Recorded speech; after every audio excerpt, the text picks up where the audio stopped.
10 के बाद 12 के बाद घर में जिम्मेदारियां हो जाती हैं, घर वालों का प्रेशर हो जाता है कि कुछ कमा के लाइए। तो आप किन परिस्थितियों में बाहर निकले थे? क्या पढ़ने के उद्देश्य से निकले थे या फिर सिर्फ कमाने के उद्देश्य से? आप सभी को जय श्री राम, प्रणाम। आज हमारे साथ जुड़ चुके हैं बड़े भैया आनंद पांडे जी, जो राम कथा काफ़ी लोग करवाते हैं, किंतु राम कथा एक ऐसी हुई जिसके बाद जिला ही नहीं, मंडल ही नहीं, साथ ही उत्तर प्रदेश को भी छोड़ दी जाए, पूरे भारतवर्ष में इसकी चर्चा रही। कुछ लोग इसे विदेश से भी देखे हैं। तो आखिरकार ऐसा क्या हुआ कथा में, आइए जानते हैं। आज स्वयं वही इंसान जो कि अगर कहा जाए कि श्री राम और हनुमान की जोड़ी थी, तो सेम उसी प्रकार जो राजन जी महाराज आए थे और हमारे यहाँ आनंद पांडे जी, दोनों इसी प्रकार से इनका मेल मिलाप हुआ और इनके द्वारा श्री राम कथा का जो रिस्पांस सबको मिला, वो पूरी जनता और हर एक वह इंसान इसकी गुणगान गा रहा है कि जिसने कभी राम कथा सोचा नहीं था कितना भव्य होगा। आइए जानते हैं, आज उनसे कुछ बात करते हैं कि आखिरकार इनका बचपन कैसे गुजरा, इन्होंने शिक्षा कहाँ से ग्रहण की। आदरणीय आनंद पांडे जी, भैया क्या कहना चाहेंगे? बहुत बहुत प्रणाम भैया। बहुत बहुत क्या कहना चाहेंगे कि आपका बचपन कैसे गुजरा? नॉर्मल जैसे बच्चे रहते हैं वैसे ही प्रारंभिक शिक्षा हमारी लाल गोपालगंज में हुई थी, आरएसएस में, सरस्वती शिशु मंदिर में। उसके बाद तुलसी इंटरमीडिएट कॉलेज गया, फिर उसके बाद Trilochan inter TIC inter college है, फिर उसके बाद डिग्री कॉलेज से हुआ। तो मतलब बहुत पहले बहुत लग्जरी पढ़ाई या तो फिर ऐसे नॉर्मल जीवन पहले से ही आपका रहा, शुरुआती दौर से ही ऐसे सामान्य घर से ही रहे हैं या फिर आप पहले से ही किसी सामान्य घर से थे और बीच में कुछ ऐसी स्थितियाँ आई थी कि सामान्य के बिलो भी आ गए थे। सामान्य पढ़ाई जैसे सामान्य बच्चे पढ़ते अपने यहाँ पे, वैसे सामान्य पढ़ाई लिखाई थी सब। क्रिकेट का बहुत शौकीन था, क्रिकेट खेलता था और 10वीं के बाद थोड़ा पढ़ने में रुचि कम हो गई थी। फिर यहाँ वहाँ के चक्कर में थोड़ा सा समझ में ये भी करना वो भी करना, मैं इसको भी संभालना उसको भी संभालना, उसमें सब में ऐसे ही हो गया था। अच्छा, तो मतलब कि जैसे होता है कि कक्षा 10 के बाद 12 के बाद घर में जिम्मेदारियां हो जाती हैं, घर वालों का प्रेशर हो जाता है कि कुछ कमा के लाइए। तो आप किन परिस्थितियों में बाहर निकले थे? क्या पढ़ने के उद्देश्य से निकले थे या फिर सिर्फ कमाने के उद्देश्य से? नहीं, कमाने के उद्देश्य से निकला था। अब जैसे ग्रेजुएशन हुआ था, लगभग 2010 में मेरा ग्रेजुएशन हो गया था, तो 11 में ही मैं दौड़ वगैरह कर रहा था, इसका आर्मी का, पुलिस का, लेकिन दौड़ नहीं पाया था, छट गया था। तो बड़ा अफसोस, मायूस हुआ था। फिर घर से भी बहुत प्रेशर था, आर्थिक स्थिति बहुत अच्छी नहीं थी, भाई बहन थे, पिताजी माताजी, पिताजी अकेले कमाने वाले थे। उसके बाद ये हुआ कि कुछ ना कुछ अब करना है, तो यहाँ से मुंबई गया जी।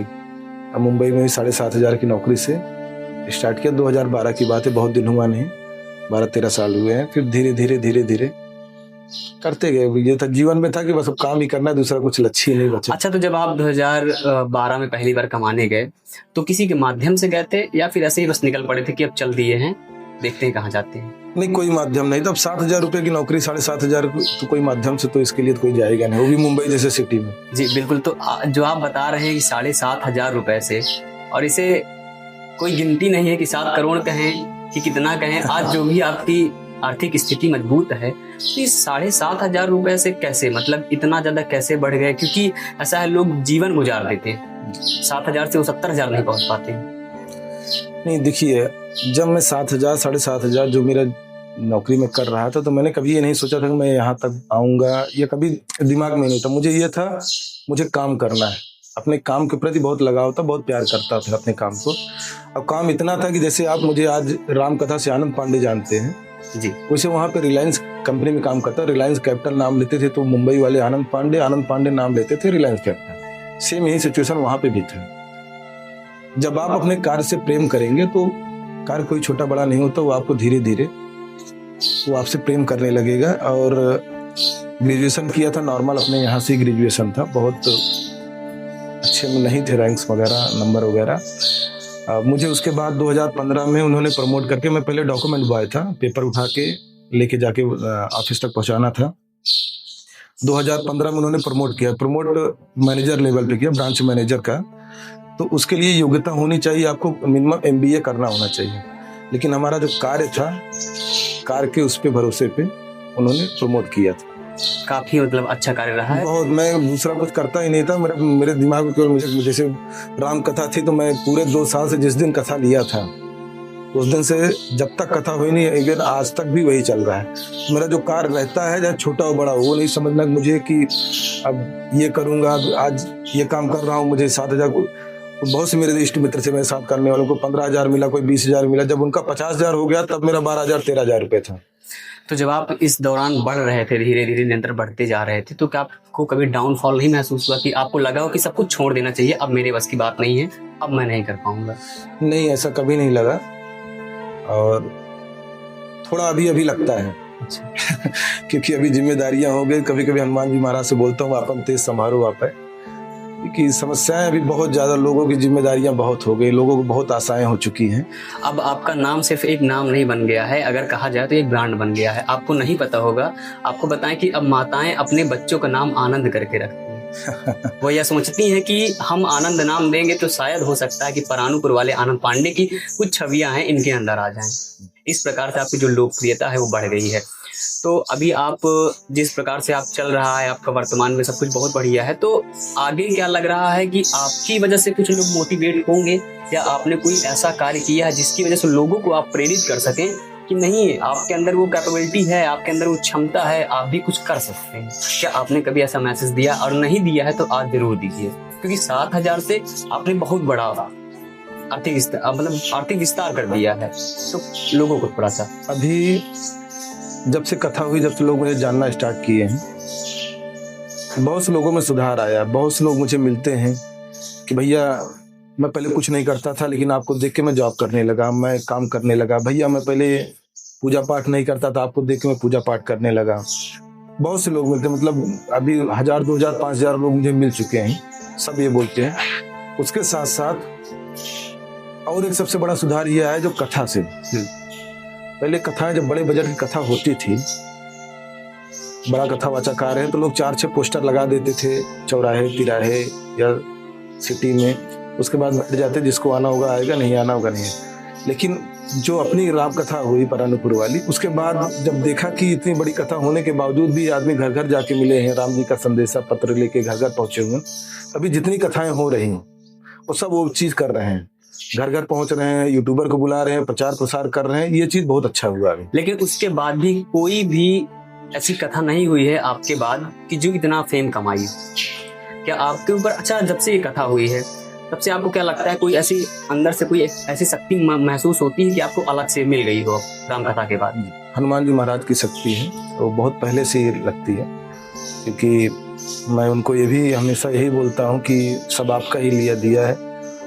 मेरा सम्मान भी उनका है, मेरा अपमान भी उनका है। अगर कोई मुझे बहुत सम्मान कर रहा है तो मैं उसको अपना नहीं मानता हूँ। वो आनंद पांडे का नहीं, हनुमान जी महाराज का, राघव सरकार का सम्मान है। अब कोई मुझे अपमान करता है तब भी मैं उसको नहीं लेता हूँ। अगर मैं गलत कर रहा हूँ तो मेरा अपमान कर रहे हो तो मेरा है, अब सही कर रहा हूँ उसके बाद भी आप गलत चीज उसको ठहराए तो उनका है, वो खुद ही देख लेंगे फिर। हाँ बिल्कुल। तो अभी क्या है कि जब हर इंसान यही कह रहा है कि यहाँ कोई अपना नहीं है, बड़े बड़े कथा में कथावाचक भी कहते हैं कि कोई अपना नहीं है, अपने तो सिर्फ राम है। तो आपके साथ तो राम, हनुमान, उसके साथ साथ न जाने कितने लाखों लोग जुड़े हुए हैं, तो आप कैसे समझते हैं कि कौन अपना है कौन पराया है? बहुत ऐसा आपके लिए होगा, डिफिकल्ट होगा कि उन्हों को पहचान पाना कि हमसे किस लिए जुड़ रहा है, क्योंकि आपसे हर इंसान जुड़ना चाहता है। देखिए भैया, जब सामने देखिए अभी जितने लोग जुड़ते हैं सब भाव से जुड़ते हैं, वो उनको मुझसे कुछ चाहिए नहीं, वो मुझे देखते हैं, मेरे बारे में जानना चाहते हैं, मिलना चाहते हैं, और ये बोलते हैं भैया मैं ये चीज़ आपको देखने के बाद ये चीज़ स्टार्ट कर दी है। जब जहाँ चीज़ें आर्थिक पे आ जाती है तो फिर वहाँ पे भाव का अर्थ हो जाता है। अभी तो सब भाव से मिल रहे हैं, अर्थ वाला तो अभी सिस्टम है नहीं कुछ, तो सभी अपने ही हैं। नहीं, भाव से मिल रहे हैं तो वो ठीक है, लेकिन कुछ लोग हैं जिनके मन में एक खटक सी उत्पन्न हो गई है कि आनंद पांडे कहाँ पे थे, कहाँ से कहाँ पहुँच गए हैं। तो आने वाले जो लोग हैं 20 साल 25 साल मेहनत कर चुके हैं, राजनीति हो, जो अपने आर्थिक स्थिति में हो, किंतु आप उन सबको धीरे धीरे पछाड़ रहे हैं। तो उनको और आपको, उन दोनों के बीच में आप कैसे तालमेल बना रहे हैं? क्योंकि बहुत से ऐसे लोग हैं जो आपके लिए बहुत भ्रांतियां भी फैला रहे हैं कि अब ये सबको पीछे छोड़ के आगे निकल जाएंगे, तो उनको कैसे मैनेज कर रहे हैं? मैं उनको पछाड़ नहीं रहा हूँ, मैं तो अपने चाल से जो मेरी चाल है उस हिसाब से धीरे धीरे चल रहा हूँ। आपकी चाल लेकिन काफ़ी तीव्र हो गई। अरे नहीं, ऐसा कुछ नहीं है। अब वो लोग भी मिलते हैं, मैं तो उनसे नॉर्मल वैसे ही बात करता हूँ जैसे पहले था, क्योंकि कैसा भी किसी भी जैसे जो हिसाब से आदमी आते हैं मैं उनसे उस हिसाब से बात करता हूँ। कभी मुझे लगा ही नहीं कि मैं क्या हूँ क्या नहीं, क्योंकि जो है सब हनुमान जी महाराज का है, उनका सब कुछ है। जब तक उनकी कृपा है चल रही, नहीं होगी फिर से हम भी वैसे ही। अच्छा, हम आपके कथा के अंतिम दिन आए थे, आपसे मिले थे, आपसे बताया भी थे कि हम कौशाम्बी से आए हुए हैं। तो उस दिन देखे हैं कि यहाँ पे 1 लाख से ज़्यादा पब्लिक रही होगी। उसके बाद भी आप हमसे 5 मिनट बात किए हैं और इतनी शांति से बात की है, इतने धैर्यपूर्वक बात किए हैं। आखिर कैसे, मतलब खुद को आप इतना शांत कैसे कर रखे? मतलब ऐसा क्या था कि आप इतने शांत हो गए हैं? देखिए भैया, जो कथा थी मैंने नहीं कराया है, न मेरी इतनी हिम्मत थी करवाने की, करने की। ये हनुमान जी महाराज थे, इसमें मुख्य यजमान माता पिता जी थे और आयोजक भी वही थे, उन्हीं की प्रेरणा से कथा हुई है। मुझे ये लगता था कि ये मेरा काम है, मैं अपने काम को कर रहा हूँ और मैं शाम को रात में मन में या उनको स्मरण करके बोलता था कि महाराज जी आज ये चीज़ें हुआ है, आज ऐसे, आज हमने वहाँ पे गलती की है, आज हमने यहाँ पे सही किया है। तो जब एक जिम्मेदारी हो जाती, जब एक काम करते हो, अपना होता तो लापरवाही होती तो आप आते तो बोल देता नहीं नहीं भैया आप जाइए। जब मेरा है ही नहीं, मुझे ये लग रहा है पता नहीं किस रूप में नारायण आ जाए, तो आज भी वही चीज़ है। तो जितने भी व्यक्ति आते हैं, अभी मैं कल भी रायबरेली गया था जी, तो लगभग 10,000 5,000 आदमी पूरा सब बैठ के इंतजार कर रहे थे, मिले, सब मिलना हुआ सबसे। अब जितने भी लोग रहते हैं, मुझे सबसे अच्छा लगता है बातचीत करना, मिलना, उनके साथ में उठना बैठना, जैसे वो बोलते हैं मुझे लगता है कि आपका, लेकिन अब संख्या इतनी ज़्यादा हो जाती है कि शासन प्रशासन भी परेशान हो जाते हैं। चलिए, तो मतलब एक ऐसा प्रश्न है जो सभी युवाओं के लिए बहुत अच्छा होगा, और यदि अगर ये आप भी युवा हैं, आपकी उम्र 35 से कम ही होगी, तो यदि अगर आपके माध्यम से पता चले कि ऐसा होता है कि 18 साल 20 साल 22 साल और सोशल मीडिया एक ऐसा प्लेटफॉर्म है कि वो हर इंसान नेता बनना चाह रहा है, उनके पास आर्थिक स्थिति भी कमज़ोर है, घर का सपोर्ट भी नहीं है, बैकग्राउंड सपोर्ट भी ना हो, उसके बाद भी कुछ लोगों को ये गलत वहम हो जाता है कि हमें राजनीति करना चाहिए, और आपके पास वो सब कुछ है, वर्तमान की स्थिति में आप सक्षम हैं, उसके बाद भी आप हर तरीके से कह रहे हैं कि आप हमें गंगा जी में ले चलिए, खड़ा कर दीजिए और बोल दीजिए कि हम राजनीति करेंगे या चुनाव लड़ेंगे, तो आप कहते हैं कि हम नहीं लड़ेंगे जी। तो क्यों, आखिरकार उनके लिए आप क्या कहना चाहेंगे जो अभी से मन बना बैठे कि हमें राजनीति करना है? नहीं, वो बच्चों के लिए भी मैं ही करूँगा, सबसे पहले उनको ये चाहिए कि उनकी स्थिति समझें, अपने परिवार की स्थिति समझें। राजनीति कोई बुरा नहीं है, बहुत अच्छी चीज़ है, लेकिन अब राजनेताओं के पीछे भागना, अपना जीवन एक ही बार मिलता है, अपना करियर छोड़ के जयकारा लगाना, ये मुझे थोड़ा भी समझ में नहीं आता है कि क्यों करते हैं। युवा छात्र नेता, विश्वविद्यालय का छात्र नेता, यहाँ का नेता, हृदय प्रिय नेता, क्या है मुझे ये नहीं समझ में आ रहा है। और कोई भी व्यक्ति 1,000-500 रुपये मांग लिया, कहीं देना हुआ तो नेता के पास तो है ही नहीं, तो नेता कहाँ से करेंगे। तो मुझे ये लगता है सबसे पहले उनको अपने पारिवारिक आर्थिक स्थिति देखना चाहिए। जब ये समझ में आए कि हाँ सब ठीक है, फिर सामाजिक स्थिति देखना चाहिए, समाज उनको किस भाव से देख रहा है और उनका हृदय क्या बोल रहा है। अब आप राजनीति में आ रहे हैं, अब आप विधायक बन जाएंगे, प्रधान बन जाएंगे, सांसद बन जाएंगे, अब खाएंगे पिएंगे तो सब चीज़ें नहीं चलने वाला है। अब सब सोशल मीडिया का ज़माना आ गया है, लोग उसे वही देखते हैं, वही सब चले जाते हैं, तो वो सब चीज़ें ध्यान देना चाहिए। और फिलहाल के लिए युवाओं को तो नहीं आना चाहिए। तो युवाओं के लिए काफ़ी अच्छा संदेश रहा। तो एक और प्रश्न है कि आपके आइडियल कौन है राजनीति के? आप किनको अपना विचार मानते हैं कि उनसे आप सीख लेते हैं, या तो आपको जो सबसे ज़्यादा प्रभावित करते हैं, ऐसे कौन से राजनेता हैं? राजनेता अब ऐसा तो मैंने कभी भी सोचा, क्योंकि राजनीति में हमने कभी ध्यान ही नहीं दिया है, और हनुमान जी महाराज से ही मैं सीखता हूँ और उनका ही अनुसरण करता हूँ। नहीं, बात यहाँ राजनीति की है कि कोई एक ऐसा होगा इंसान जो आपको सबसे ज़्यादा प्रभावित करते होंगे, आप उनसे लगता होगा कि यदि अगर ये रहे तो हमारा देश काफ़ी अच्छा हो जाएगा। कोई एक ऐसा नेता, हम किसी पार्टी की बात नहीं कर रहे हैं, किसी जाति पार्टी की बात नहीं कर रहा हूँ, सारे राजनेता अच्छे हैं अपने अपने उस पर। आपका कोई प्रिय? सभी प्रिय हैं हमारे लिए। क्या मुझे उनसे कुछ लेना देना थोड़ी नहीं है कि आज तक मैं जब से जन्म हुआ आज तक हमने कोई भी गवर्नमेंट की सुविधाएं नहीं ली। अब यहाँ पे भी राशन वासन बढ़ता है, बहुत से लोग हमारे यहाँ से जाते हैं, मैं कभी नहीं गया हूँ, स्टार्टिंग से नहीं, जब एकदम सिचुएशन ख़राब था तब भी नहीं जाता था। मैं बोला कि ये जो 5-10 किलो राशन मैं ले लूँगा, किसी और का भाग्य का है तो क्यों उसको जाना चाहिए, मैंने कभी नहीं लिया। और सारे राजनेता प्रिय हैं, चाहे योगी जी हों, चाहे अखिलेश जी हों, या तो दूसरे भी, चाहे मायावती जी, सब सही है, राहुल जी भी हों, मतलब आपके लिए सभी प्रिय हैं? सभी प्रिय हैं, ऐसा कुछ नहीं है मुझे।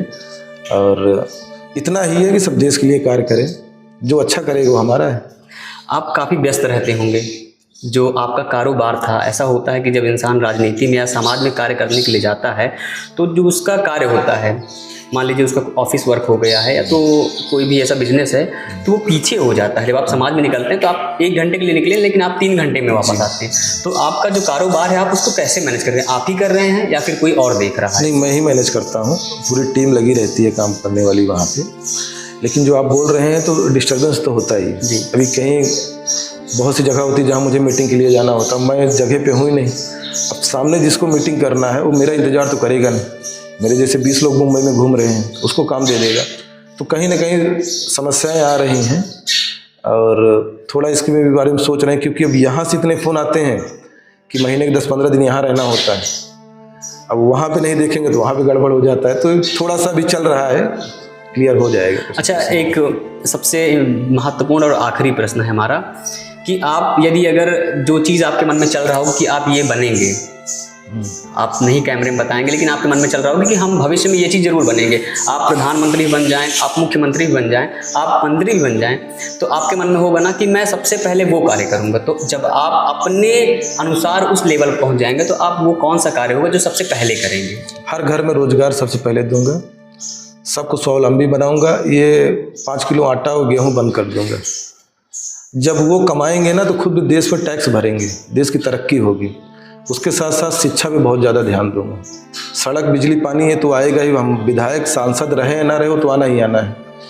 शिक्षा, स्वास्थ्य में जो लूट मार चल रही है, जो आप 100 रुपये की दवा लेते हैं अमूमन उसका 10 रुपये की कीमत होता है।